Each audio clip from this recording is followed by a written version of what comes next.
तो इस प्रश्न में आपसे पूछ रहे हैं हाल ही में भारत की पहली एसी डबल डेकर बस का उद्घाटन ये कहाँ पे किया गया? तो आंसर होगा मुंबई में।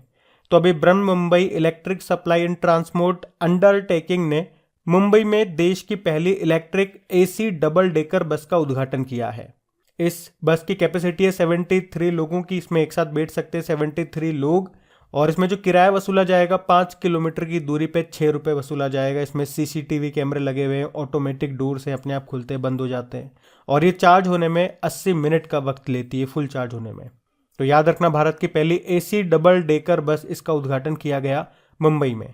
अच्छा, आपको याद होगा उड़ीसा की जो मो बस सेवा है उसको अभी प्रतिष्ठित संयुक्त राष्ट्र लोक सेवा पुरस्कार मिला था। अच्छा, नारी को नमन योजना कहाँ की है? ये हिमाचल प्रदेश की है। इसमें क्या होता है, इसमें महिलाओं को बसों में 50% की छूट दी गई। अच्छा, वैसे अभी महाराष्ट्र के नए राज्यपाल कौन बन गए? तो आंसर होगा रमेश बैस बन गए। चलिए फिर बताइए, भारत का पहला राष्ट्रीय मेट्रो रेल ज्ञान केंद्र ये किस शहर में बनाया जाएगा? तो आंसर होगा दिल्ली में। तो भारत का पहला राष्ट्रीय मेट्रो रेल ज्ञान केंद्र ये दिल्ली में बनाया जाएगा और इसके डिजाइन और निर्माण का ठेका ये दिया गया है GA इंफ्रा प्राइवेट लिमिटेड को। इसे दिल्ली में विश्वविद्यालय मेट्रो स्टेशन पे बनाया जाएगा और ये जो national metro rail knowledge centre है ये मेट्रो रेल प्रोफेशनल को वर्ल्ड क्लास ट्रेनिंग देगा और डेवलपमेंट के यानी कि विकास के नए अवसर देगा। चलिए बताइए, कौन सा देश 2023 के अंत में अंतरिक्ष मिशन के लिए अपनी पहली महिला अंतरिक्ष यात्री भेजेगा? तो आंसर होगा सऊदी अरब। तो सऊदी अरब 2023 के अंत में अपनी पहली महिला अंतरिक्ष यात्री को अंतरिक्ष में भेजेगा और इनका नाम क्या है? रेयना बरनावी। इनके साथ एक पुरुष अंतरिक्ष यात्री भी जाएंगे, उनका नाम है अली अल करनी। और ये जिस मिशन में जाएंगे, जिस अंतरिक्ष मिशन में जाएंगे, उस मिशन का नाम है AX-2 अंतरिक्ष मिशन। सऊदी अरब से अभी 2 प्रश्न हम लोगों ने पढ़े थे, आपको याद होगा। एक तो 2027 में AFC एशियन कप का आयोजन सऊदी अरब में होगा और अभी फीफा क्लब वर्ल्ड कप जिसका आयोजन तो मोरक्को में हुआ था, जिसको जीता था स्पेनिश टीम रियल मैड्रिड ने। किसे हराया था? सऊदी अरब का अल हिलाल फुटबॉल क्लब को हराया था। वैसे सऊदी अरब का एक और फुटबॉल क्लब है, उसका नाम है अल नसार। उसके अभी प्लेयर बन गए हैं कौन? Cristiano Ronaldo. सऊदी अरब की कैपिटल रियाद होती है, करेंसी है सऊदी रियाल। तो याद रखना, ये सारे पॉइंट्स बढ़ते आगे। फिर बताइए, अभी हाल ही में UPI लाइट फीचर लॉन्च करने वाला पहला बैंक कौन सा बन गया? तो आंसर होगा पेटीएम पेमेंट बैंक। तो अभी पेटीएम पेमेंट बैंक लिमिटेड ने कई छोटे मूल्य के UPI लेन देन के लिए NPCI द्वारा सक्षम UPI लाइट फीचर लॉन्च किया है। ये सुविधा पेटीएम के माध्यम से एक क्लिक के साथ तेजी से वास्तविक समय लेन देन में मदद करेगी, क्योंकि बैंक का उद्देश्य है देश भर में डिजिटल भुगतान को अपनाने के लिए प्रेरित करना। अच्छा, मैंने यहाँ पे 2 टर्म बोली है, NPCI और UPI। दोनों की फुल फॉर्म याद रखना, national payment corporation of India. UPI मतलब होता है यूनिफाइड पेमेंट इंटरफेस। अच्छा, अगर हम बात करते हैं पेटीएम पेमेंट बैंक की, तो स्थापना होती है 2015 में। नोएडा में मुख्यालय है। इसके संस्थापक हैं विजय शेखर शर्मा और MD CEO हैं सुरेंद्र चावला। बाकी अगर आपसे पूछा जाए ना कि UPI पर अभी रुपए क्रेडिट कार्ड को सपोर्ट करने वाला भारत का पहला एप्लीकेशन कौन सा बना? तो आंसर होगा मोबीक्विक। और अगर आपसे पूछे किस भुगतान एप्लीकेशन के द्वारा भारत में पहली बार अंतरराष्ट्रीय UPI भुगतान सेवा शुरू की गई? तो आंसर होगा फोन पे। वैसे आप जानते हो भारत के UPI सिस्टम को अपनाने वाला पहला देश कौन सा है? तो आंसर होगा नेपाल है। बाकी कैनरा बैंक अभी न्यूज में था, क्यों? आपको याद होगा अभी अल्पसंख्यक मामलों के मंत्रालय ने पढ़ो प्रदेश योजना को बंद कर दिया। अगर प्रश्न आपसे पूछे इस योजना को किस बैंक के माध्यम से लागू किया जा रहा था? तो आंसर होगा कैनरा बैंक। बाकी IDFC फर्स्ट बैंक, इसने भारत का पहला स्टिकर आधारित डेबिट कार्ड लॉन्च किया था। और बंधन बैंक, अभी इसके ब्रांड एम्बेसडर बने थे सौरव गांगुली। तो ये पॉइंट्स याद रखना, बढ़ते आगे। चलिए फिर बताइए, अभी किस देश को दुनिया का पहला पूरी तरह से परिचालित स्वाम ड्रोन सिस्टम मिला है? तो आंसर होगा भारत को। तो भारतीय सेना को दुनिया का पहला पूरी तरह से परिचालित स्वाम ड्रोन सिस्टम मिला है। स्वाम मतलब हो गया झुंड, मतलब ऐसा ड्रोन सिस्टम है जो झुंड में अटैक करेगा, बहुत सारे ड्रोन्स होंगे एक साथ। इसे बनाया किसने?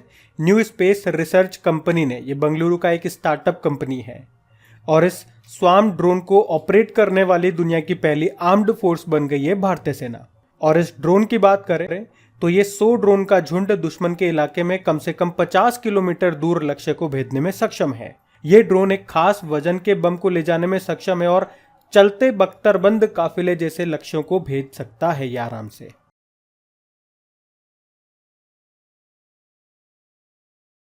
चलिए फिर बताइए, अभी हाल ही में किस देश के पूर्व कप्तान इयॉन मॉर्गन ने क्रिकेट के सभी फॉर्मेट से संन्यास ले लिया? तो आंसर होगा इंग्लैंड। तो इंग्लैंड क्रिकेट टीम के पूर्व कप्तान रहे इयॉन मॉर्गन ने अभी क्रिकेट के सभी फॉर्मेट से संन्यास लेने की घोषणा कर दी। आपको बता दूं, इयॉन मॉर्गन ने 2019 में वनडे वर्ल्ड कप की कप्तानी की थी और अपनी टीम को खिताब भी जिताया था, और वे इंग्लैंड के लिए वनडे वर्ल्ड कप जीतने वाले पहले कप्तान भी बने थे। चलिए फिर बताइए, अभी फरवरी 2023 में national open race walking championship कहां पे आयोजित की गई? तो आंसर होगा रांची में। तो अभी 14 फरवरी 2023 को झारखंड के रांची में national open race walking championship का आयोजन किया गया। इसमें अक्षदीप सिंह ने पुरुषों की 20 किलोमीटर स्पर्धा में नेशनल रिकॉर्ड बना करके गोल्ड मेडल जीता। वहीं महिलाओं की 20 किलोमीटर स्पर्धा में प्रियंका गोस्वामी ने गोल्ड जीता है। और इसके साथ ही दोनों ने 2023 के जो विश्व चैंपियनशिप है उसके साथ साथ 2024 में जो पेरिस ओलंपिक होंगे उसके लिए क्वालिफाई कर लिया। अब आपके मन में प्रश्न आएगा, अभी ये 2023 में वर्ल्ड एथलेटिक्स चैंपियनशिप कहाँ पे होगी? तो आंसर होगा बुडापेस्ट, हंगरी में। फिर आप पूछोगे 2024 वाले जो समर ओलंपिक हैं, जो कि 33 नंबर का संस्करण है, वो कहाँ पे होगा? वो पेरिस, फ्रांस में होगा। अभी 2020 वाला टोक्यो ओलंपिक था, 32वां संस्करण था। फिर उसके बाद 2028 में जो भाई हर 4-4 साल में होते हैं ना, तो 2028 वाला कहाँ पे होगा? लॉस एंजलिस में। और 2032 वाला होगा ब्रिस्बेन, ऑस्ट्रेलिया में।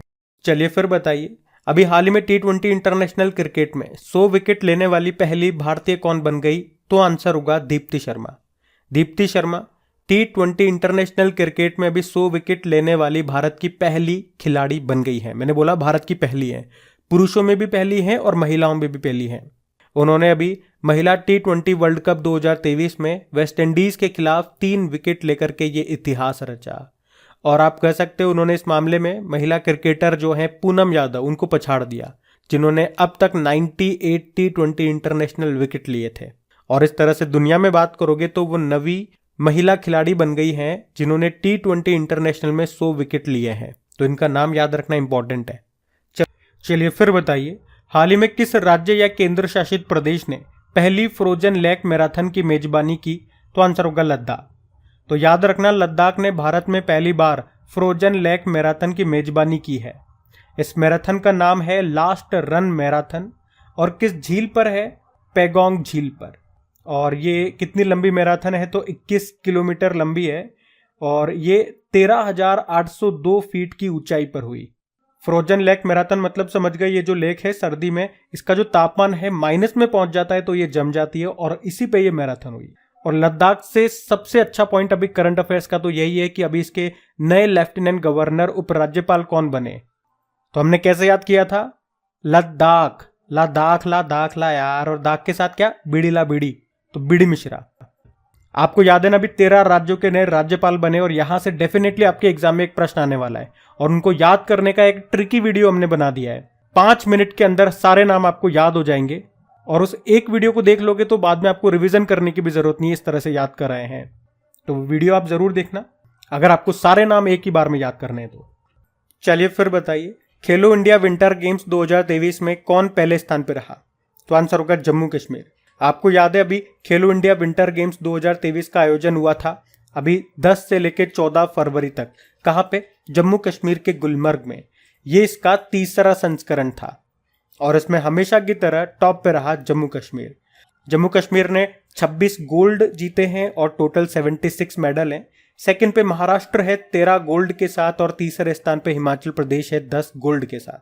मतलब इसके जो 3 संस्करण हुए हैं ना अभी तक, उसमें पहले स्थान पे हमेशा जम्मू कश्मीर ही रहा है। और खेलो इंडिया से आपको याद होगा अभी खेलो इंडिया यूथ गेम्स 2022 का 5वां संस्करण हुआ था अभी। कहां पे? मध्य प्रदेश में। और उसका मैस्कॉट यानी कि शुभंकर क्या था? आशा, जो कि एक चीता है। इसमें पहले स्थान पे महाराष्ट्र रहा, दूसरे स्थान पे हरियाणा और तीसरे स्थान पे मध्य प्रदेश। और अभी खेलो इंडिया यूनिवर्सिटी गेम्स का जो तीसरा संस्करण है वो कहां होना है? उत्तर प्रदेश में। तो बिल्कुल शॉर्ट में मैंने आपको तीनों के तीनों एक साथ रिवाइज करवा दिए, इनको याद रखना। बढ़ते आगे।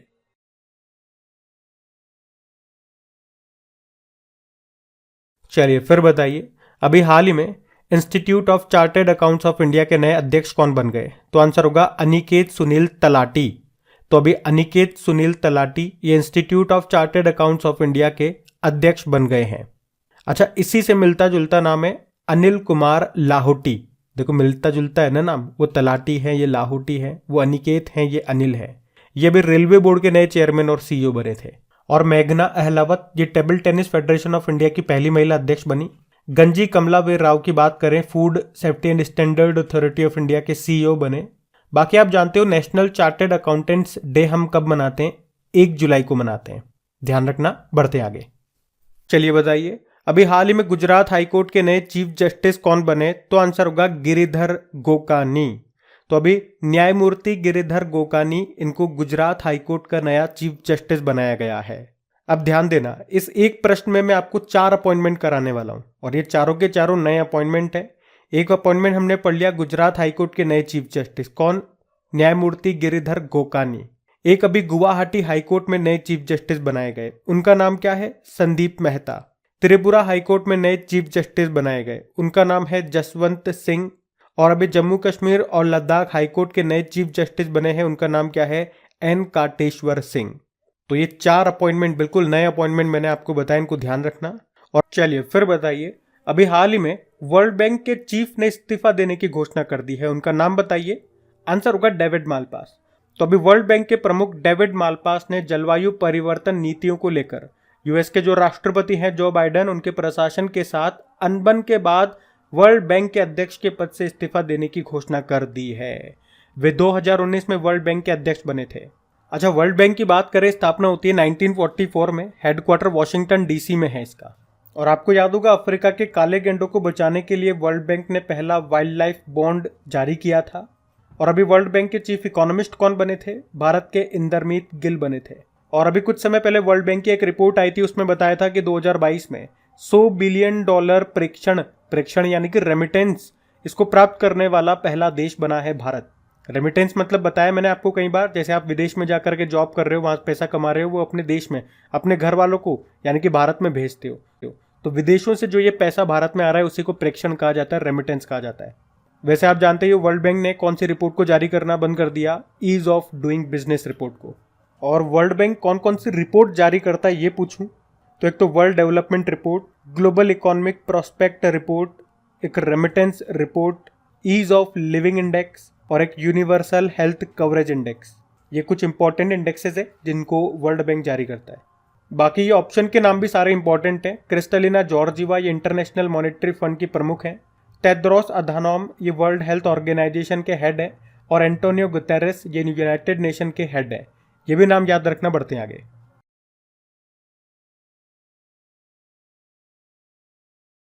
चलिए फिर बताइए, अभी हाल ही में सुभाष चंद्रन ने किस उपन्यास के लिए केरल का अकबर कक्कटिल पुरस्कार जीता?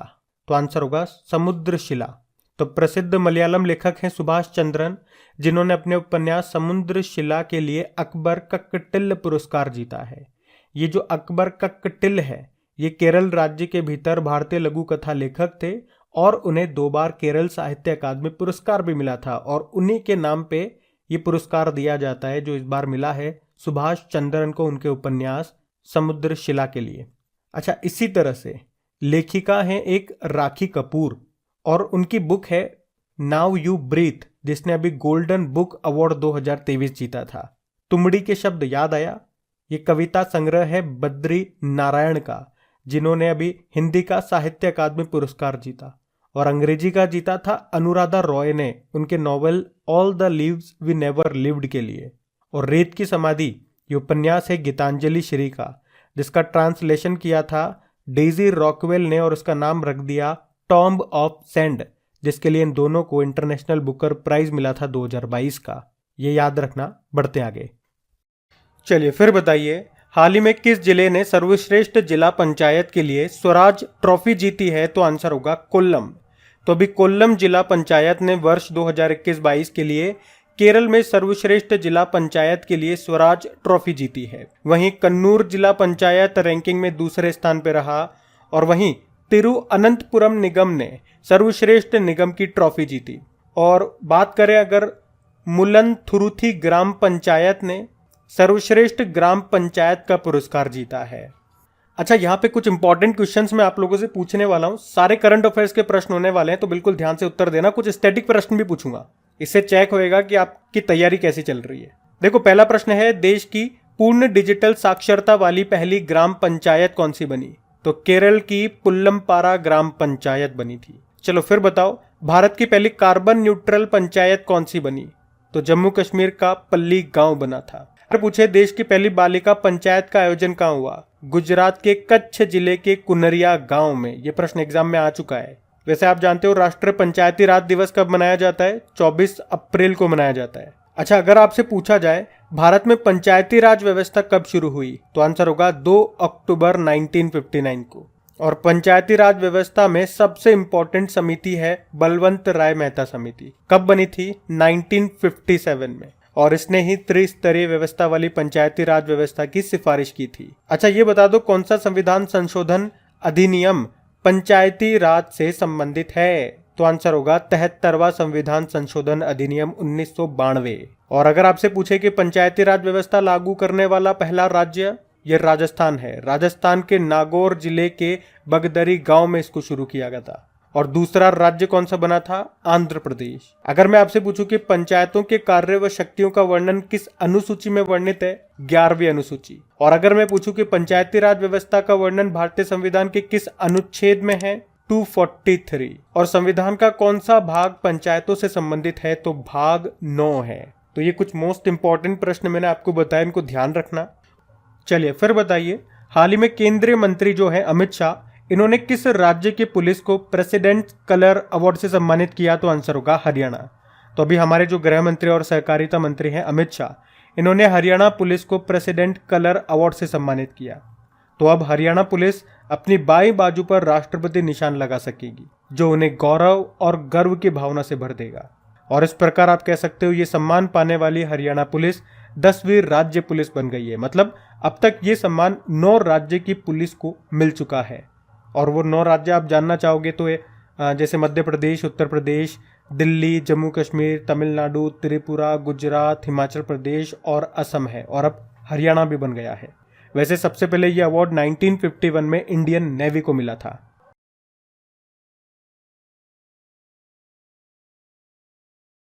चलिए बताइए, अभी हाल ही में अंतर्राष्ट्रीय मिर्गी दिवस कब मनाया गया? तो आंसर होगा 13 फरवरी को। तो ये इंग्लिश में बोलेंगे इंटरनेशनल एपिलेप्सी डे। ये हर साल फरवरी के दूसरे सोमवार को मनाया जाता है। तो इस बार हमने ये 13 फरवरी को मनाया। मिर्गी ये एक तांत्रिक विकार है जो मस्तिष्क की गतिविधि को प्रभावित करता है। कई बार प्रश्न इस तरह से भी पूछ लिया जा सकता है कि किस अंग को प्रभावित करता है? तो मस्तिष्क को ये प्रभावित करता है। तो इस प्रश्न में आपसे पूछ रहे हैं अभी हाल ही में अंतर्राष्ट्रीय बाल कैंसर दिवस ये कब मनाया गया? तो आंसर होगा 15 फरवरी को। तो हर साल 15 फरवरी को इंटरनेशनल चाइल्ड कैंसर डे के रूप में मनाया जाता है। और इस बार की थीम है बेटर सर्वाइवल। और कैंसर से ही आपको याद आएगा, अभी फरवरी में हमने वर्ल्ड कैंसर डे भी मनाया था 4 फरवरी को। और उसकी क्या थीम थी? Close the care gap.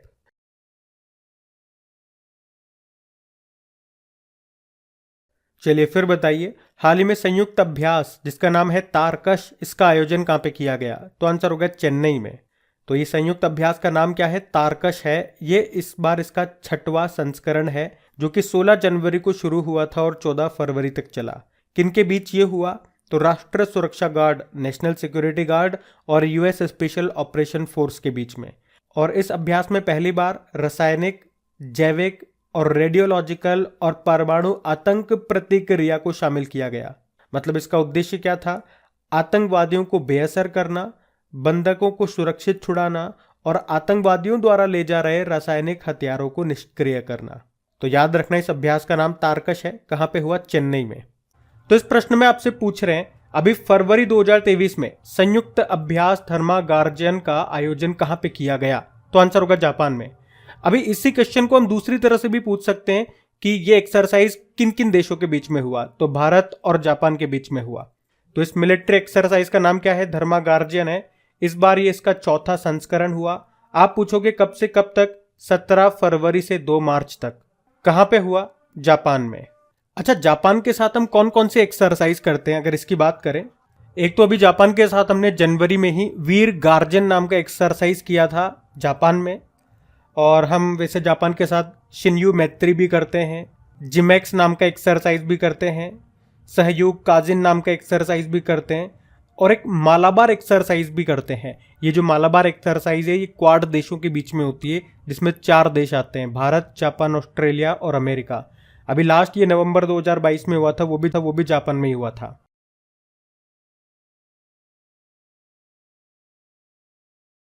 चलिए फिर बताइए, पापनाश मंदिर ये किस राज्य में स्थित है? तो आंसर होगा कर्नाटक में। एक्चुअली में अभी प्रसाद योजना के तहत कर्नाटक के 4 तीर्थ केंद्रों का चयन किया गया है। पहले तो प्रसाद योजना में प्रसाद का मतलब क्या हो गया? Pilgrimage, rejuvenation and spiritual heritage drive. अब आप कहोगे कि ये 4 मंदिर कौन से हैं और इस योजना का उद्देश्य क्या है? तो पहले वो 4 मंदिरों की बात करते हैं। एक तो है भाई, चारों कर्नाटक में है। एक तो कर्नाटक के मैसूर का चामुंडेश्वरी मंदिर है, एक कर्नाटक के उडुपी जिले में श्री माधव वन है, एक बीदर जिले में ये पापनाश मंदिर हो गया, और एक बेलगावी जिले के सोनदत्ती में श्री रेणुका यल्लम्मा मंदिर है। तो इन चारों को इस योजना के तहत चुना गया है। प्रसाद योजना की बात करें अब, इसकी शुरुआत कब होती है? 2014-15 में इसकी शुरुआत होती है। ये योजना पर्यटन मंत्रालय के अंतर्गत आती है, और इस योजना का मुख्य उद्देश्य एक लाइन में याद रखो, हमारे जितने भी तीर्थ और विरासत स्थल है उनका कायाकल्प करना। अच्छा, यहाँ पे कुछ इंपॉर्टेंट मंदिर हैं, उनका मैं आपको रिवीजन कराता हूँ, वो आप ध्यान रखना। और ये मंदिर कई बार एग्जाम में पूछे जाते हैं, इसलिए खास तौर पे उन्हीं मंदिर का मैं आपको रिवीजन करा रहा हूँ। जैसे कि विरूपाक्ष मंदिर पूछा जाता है, कर्नाटक में है। कर्नाटक में ही विट्ठल मंदिर आपको मिलेगा। और अभी ये पापनाश मंदिर मैंने आपको बताया, ये भी इंपॉर्टेंट हो गया। एक मीनाक्षी मंदिर तमिलनाडु के मदुरै में मिलेगा। तमिलनाडु से और भी इंपॉर्टेंट मंदिर हो जाते हैं, जैसे कि रामनाथ स्वामी मंदिर हो गया, रंगनाथ स्वामी मंदिर हो गया, और तमिलनाडु के तंजावुर में ही मिलेगा बृहदेश्वर मंदिर भी। वेंकटेश्वर मंदिर ये आपको आंध्र प्रदेश में मिलेगा। काशी विश्वनाथ मंदिर आपको मिलेगा वाराणसी में, और सोमनाथ मंदिर ये आपको गुजरात में मिलेगा। गुजरात में ही द्वारकाधीश मंदिर भी है। अच्छा, बद्रीनाथ मंदिर आपको उत्तराखंड में मिलेगा। उत्तराखंड में ही आपको केदारनाथ मंदिर मिलेगा, यमुनोत्री मंदिर और गंगोत्री मंदिर भी आपको मिलेगा। कोणार्क सूर्य मंदिर आप जानते हो उड़ीसा में मिलेगा, और जगन्नाथ मंदिर हो गया या फिर लिंगराज मंदिर हो गया, ये भी आपको उड़ीसा में मिलेगा। पद्मनाभ स्वामी मंदिर की बात करोगे, केरल में मिलेगा। महाबोधि मंदिर हो गया, ये आपको बिहार में मिलेगा। एक कामाख्या देवी मंदिर हो गया, ये आपको असम में मिलेगा। और एक रामप्पा मंदिर और याद रख लो आप, वो आपको तेलंगाना में मिलेगा, जो कि अभी 39 नंबर की वर्ल्ड हेरिटेज साइट बना था हमारा। चलिए फिर बताइए, अभी फरवरी 2023 में India international sea food show का 23वां संस्करण ये किस शहर में आयोजित किया गया? तो आंसर होगा कोलकाता में। तो India international sea food show का ये 23वां संस्करण है, जो अभी 15 से लेकर 17 फरवरी 2023 तक हुआ। कहाँ पे? कोलकाता में। और इस शो में देश में सी फूड क्षेत्र की जबरदस्त प्रगति को प्रदर्शित किया गया। सी फूड तो मतलब समझ रहे हो ना, जैसे कि मछली हो गया, झींगा हो गया, जिन्हें लोग खाते हैं, जो नॉन वेजिटेरियन लोग होते हैं उनके लिए ये फूड है। सी फूड इसे ही कहा जाता है। अच्छा, इससे पहले 22वां संस्करण कहाँ पे हुआ था? कोच्चि केरल में हुआ था, वो 2020 में हुआ था। और अब ये 23वां है जो कि कोलकाता में हो रहा है। ये इंपॉर्टेंट है, याद रखना। बाकी अगर समुद्री उत्पाद निर्यात विकास प्राधिकरण की बात करेंगे, जिसकी स्थापना होती है 1972 में, इसका मुख्यालय आपको मिलेगा कोच्चि में ही, और इसके अध्यक्ष हैं के.एस. श्रीनिवास। अच्छा, अगर मैं आपसे पूछूं कि पूर्वोत्तर का पहला फिश म्यूजियम कहाँ पे बनेगा, तो आंसर करना अरुणाचल प्रदेश में। अगर मैं आपसे पूछूं कि भारत का पहला ई फिश मार्केट एप्लीकेशन ये किसने लॉन्च किया था? असम ने, और उसका नाम है फिश वाले। वैसे एक नेशनल फिश फार्मर डे भी होता है, वो हम 10 जुलाई को मनाते हैं। आपको पता है अभी मीठे पानी की सबसे बड़ी मछली कहाँ पे खोजी गई थी? कंबोडिया में। कंबोडिया में एक मेकोंग नदी है, वहां पे वो एक स्टिंगरे मछली थी। वैसे अभी सिक्किम की स्टेट फिश ये बनी है केटली, याद रखना। और कोलकाता से एक प्रश्न मैं आपसे और पूछूंगा। अभी फरवरी की बात है, 46 नंबर का इंटरनेशनल कोलकाता बुक फेयर का आयोजन हुआ था अभी, जिसमें थीम देश कौन सा रहा था? तो आंसर होगा स्पेन। ये आप याद रखना, बढ़ते आगे। चलिए फिर बताइए, राजस्थान के किस जिले में विज्ञान केंद्र और तारामंडल का निर्माण किया जाएगा? तो आंसर होगा कोटा। तो राजस्थान के कोटा में विज्ञान केंद्र और तारामंडल का निर्माण किया जाएगा। ये विश्व के सर्वश्रेष्ठ विज्ञान केंद्रों और तारामंडलों में से एक होगा। इसे बनाने में 35 करोड़ 25 लाख रुपए खर्च होंगे, जिसमें अगर साइंस सेंटर की यानी कि विज्ञान केंद्र की बात करोगे तो 22.5 करोड़ रुपए खर्च होंगे, जिसमें से केंद्र सरकार 9.58 करोड़ रुपए देगी और राज्य सरकार 12.67 करोड़। वहीं तारामंडल के निर्माण में 13 करोड़ रुपए खर्च होंगे, केंद्र सरकार 5.60 करोड़ रुपए देगी तो राज्य सरकार 7.40 करोड़ रुपए देगी। चलिए फिर बताइए, स्विस एयर ट्रैकिंग इंडेक्स के अनुसार दुनिया का सबसे प्रदूषित शहर किसे बताया गया? तो आंसर होगा लाहौर को। तो स्विस एयर ट्रैकिंग इंडेक्स के अनुसार दुनिया का सबसे प्रदूषित शहर पाकिस्तान का लाहौर है। पर भारत में अगर बात करें तो मुंबई दिल्ली को पछाड़कर पहले स्थान पे आ गया। बाकी अगर दुनिया के टॉप 10 प्रदूषित शहरों की बात करें तो उसकी सूची आपके सामने है। पहले स्थान पे पाकिस्तान का लाहौर है, दूसरे नंबर पे मुंबई है और तीसरे स्थान पे अफगानिस्तान का काबुल है। तो ये ध्यान रखना। बढ़ते हैं आगे। चलिए फिर बताइए, भारत के किस राज्य या यूटी में सभी मौसम में कनेक्टिविटी प्रदान करने के लिए शिंकू ला टनल के निर्माण को मंजूरी दी गई है? तो आंसर होगा लद्दाख। इंपॉर्टेंट क्वेश्चन मार्क करना, और जो एक्स्ट्रा जानकारी मैं आपको दूंगा वो भी इंपॉर्टेंट है। तो अभी केंद्रीय मंत्रिमंडल ने लद्दाख के सीमावर्ती क्षेत्रों को सभी मौसम में कनेक्टिविटी प्रदान करने के लिए नीमू पदम दारचा लिंक रोड पर 4.1 किलोमीटर लंबी शिंकू ला सुरंग के निर्माण को मंजूरी दे दी गई है और इस टनल के निर्माण की जो लागत आएगी वो है 1681 करोड़ रुपीस। कब तक बनकर तैयार हो जाएगी? तो दिसंबर 2025 तक।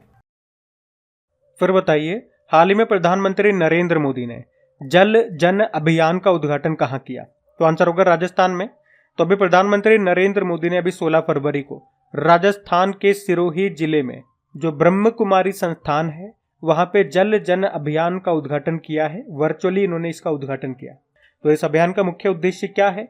Water harvesting. वाटर हार्वेस्टिंग यानी कि वर्षा के जल को संरक्षित करना और उसके साथ साथ पेड़ लगाने के लिए लोगों को प्रेरित करना ही इसका मुख्य उद्देश्य है इस अभियान का। और इस अभियान को ब्रह्म कुमारी संस्थान और जल शक्ति मंत्रालय ने शुरू किया। वैसे जल शक्ति मंत्री हमारे गजेंद्र सिंह शेखावत हैं, जिनका निर्वाचन क्षेत्र कॉन्स्टिट्यूएंसी राजस्थान का जोधपुर है। अच्छा, जल से आपको याद आएगा वर्ल्ड वाटर डे कब मनाया जाता है? 22 मार्च को मनाते हैं। और आपको पता है जल जीवन मिशन कब लॉन्च हुआ था? 2019 में, जिसका उद्देश्य है 2024 तक हर घर नल कनेक्शन करना। और वैसे हर घर जल वाला पहला राज्य बना है गोवा। और अगर पूछूं कि जल जीवन मिशन के तहत 100वां हर घर जल वाला जिला कौन सा बना था? हिमाचल प्रदेश का चंबा जिला। और अगर पूछूं कि हर घर जल वाला पहला प्रमाणित राज्य यानी कि हर घर जल सर्टिफिकेशन पाने वाला पहला राज्य कौन सा बना? तो आंसर होगा गोवा। और पहला यूनियन टेरिटरी बना था दादरा व नागर हवेली, दमन और दीव। और पहला जिला बना था मध्य प्रदेश का बुरहानपुर। अच्छा, एक अपॉइंटमेंट में आपसे पूछूंगा, राष्ट्रीय स्वच्छ गंगा मिशन के अभी डायरेक्टर जनरल बनाए गए थे, उनका नाम क्या है? तो आंसर होगा जी अशोक कुमार। और आप जानते हो दुनिया का सबसे लंबा रिवर क्रूज ये वाराणसी और डिब्रूगढ़ के बीच शुरू हुआ और उस क्रूज का नाम है गंगा विलास। तो ये सारे इंपॉर्टेंट पॉइंट्स हैं, इनको ध्यान रखना।